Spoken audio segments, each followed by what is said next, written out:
নামাজ হলো ইসলাম ধর্মের সবচেয়ে গুরুত্বপূর্ণ ইবাদতের একটি।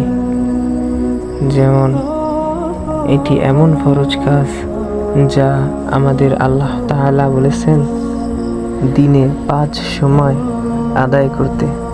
নামাজ মানুষকে খারাপ কাজ থেকে দূরে রাখে এবং আল্লাহর সঙ্গে সম্পর্ক তৈরি করে। রাসূলুল্লাহ সাল্লাল্লাহু আলাইহি ওয়াসাল্লাম বলেছেন, মানুষ আর কাফেরের মধ্যে পার্থক্য হলো নামাজ। যে ইচ্ছা করে নামাজ ছেড়ে দেয় সে কুফরির দিকে চলে যায়।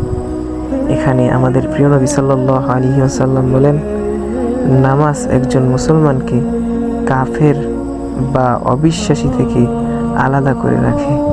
নামাজ না পড়লে মানুষ ধীরে ধীরে আল্লাহর কথা ভুলে যায়।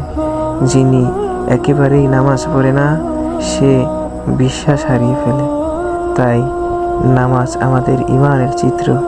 এটি এমন যেন কোনো গাছ ডাল বা পাতা ছাড়া যেরকম মরে যায়, আল্লাহ পাক রব্বুল আলামিন অন্তরে মোহর মেরে দেয়। নাউযুবিল্লাহ। নামাজ শুধু ইবাদত নয়, এটি আমাদের মুসলমান হওয়ার প্রমাণ।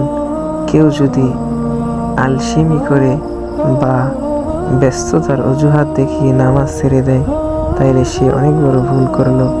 নামাজ পড়লে মন শান্তি পায়, দুনিয়ার চিন্তা কমে যায় এবং আল্লাহর রহমত নামে।